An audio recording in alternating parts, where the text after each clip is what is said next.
नमस्कार, मैं हूं वैभव नाथ शर्मा और आप देख रहे हैं मेरा YouTube चैनल वैभवन। गणेश जी से धन और सुख पाने के लिए कहीं ये एक बहुत बड़ी गलती, बहुत बड़ी चूक तो आप नहीं कर रहे हैं। आइए जानते हैं क्या है वो गलती, क्या है वो चूक।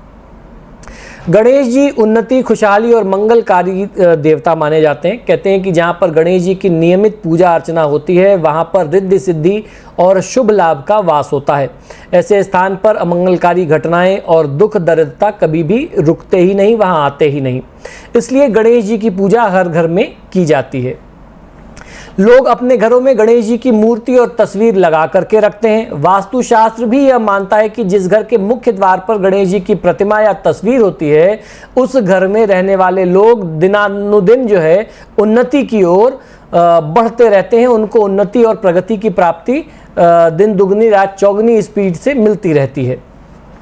लेकिन उन्नति के चक्कर में, लालच में गणेश जी के साथ हम लोग कुछ ऐसे काम कर बैठते हैं जो बिल्कुल गलत है, जिसका कहीं भी शास्त्र में कोई उल्लेख नहीं है, शास्त्र का कोई प्रमाण नहीं है और इस काम को करने से इसका कोई लाभ नहीं मिलता, बल्कि इससे कुछ हानि भी हो सकती है।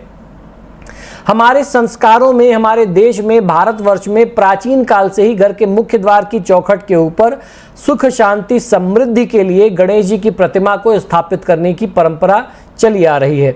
कई स्थानों पे तो घर के मुख्य द्वार के ऊपर मध्य में गणेश जी को विराजित करके उनके आसपास सिंदूर से उनकी दोनों पत्नियों के नाम रिद्धि सिद्धि लिखने की भी परंपरा है। मान्यता है कि इससे घर में ज्ञान और धन की कमी कभी नहीं रहती। इसीलिए भारत के लगभग सभी शास्त्रोक्त और पुराणोक्त मंदिर में, मैं किसी भी आज के बने हुए मंदिर की बात नहीं कर रहा हूं, मैं खुद काशी का रहने वाला हूं। काशी में जितने शास्त्रोक्त पुराणोक्त मंदिर हैं, आप काशी विश्वनाथ की ही बात कर लीजिए जिसको सबसे प्रतिष्ठित मंदिर माना जाता है काशी का, या संकट मोचन मंदिर की बात कर लीजिए, दुर्गा मंदिर की बात कर लीजिए। जब भी आप ऐसे मंदिरों में जाएंगे तो जो मुख्य प्रवेश द्वार होगा वहां दरवाजे के ऊपर गणेश जी स्थापित होते ही होते हैं। कहीं वहां अंदर से गणेश जी लगाने का नियम, कोई विधान नहीं है। अगर ऐसा कहीं शास्त्रों में होता तो हमारे बड़े बुजुर्गों ने, जिन्होंने इन मंदिरों की स्थापना की, जिन्होंने उसका वास्तु बनाया, जिन्होंने उसको कंस्ट्रक्ट किया, जिन्होंने पत्थर में गणेश जी को दरवाजे पर उकेर करके लगाया है, तो वो अंदर से भी लगाते। लेकिन ऐसा कहीं कोई शास्त्र प्रमाण नहीं मिलता है।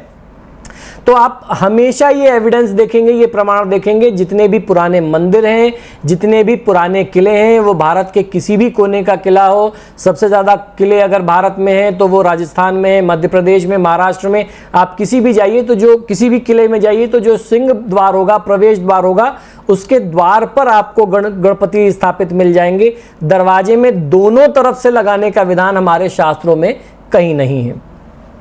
तो कहने का तात्पर्य ये है कि पुरानी हवेली, पुरानी कोठी, पुराने मंदिर, कहीं भी आप जाइए तो भगवान गणेश की मूर्ति केवल बाहर की ओर लगी हुई आपको दिखाई देगी।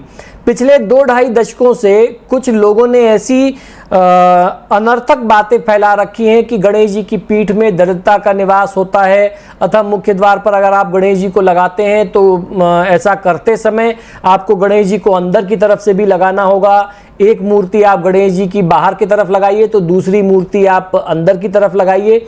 इस तरीके की बात जो है कहीं भी शास्त्र में प्रमाणित नहीं है। तो मुख्य द्वार की ओर एक गणेश जी की जो मूर्ति लगाई जाती है सिर्फ उसका ही प्रमाण है। अंदर से मूर्ति लगाने का कोई नियम नहीं है। गणेश जी की पीठ में दरिद्रता है, ऐसा कोई शास्त्र का प्रमाण भी नहीं है। ये भ्रांति, ये बात, ये कन्फ्यूजन, ये किसने फैलाया इसकी तो कोई जानकारी नहीं है।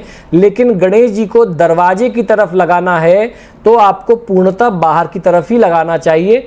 ये गलत है, पूरी तरीके से निराधार तथ्य है ये कि गणेश जी को अंदर से भी लगाना चाहिए। ऐसा कोई नियम हमारे शास्त्रों में नहीं है, क्योंकि भारत में सदियों से घर के मुख्य द्वार के ऊपर केवल बाहर की तरफ ही गणेश जी की मूर्ति लगाए जाने की परंपरा चली आ रही है और इसके शास्त्र प्रमाण भी मिलते हैं। तो आपको उन्हीं नियम का पालन करना चाहिए।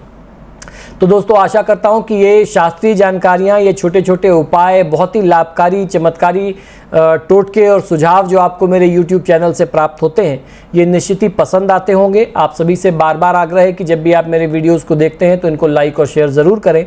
और आपने अगर अभी तक मेरे चैनल को सब्सक्राइब नहीं किया तो प्लीज़ इसे सब्सक्राइब करिए। इसी शुभकामना के साथ कि आपका दिन शुभ हो, मुझे आज्ञा दीजिए और देखते रहिए मेरा YouTube चैनल वैभवन। नमस्कार।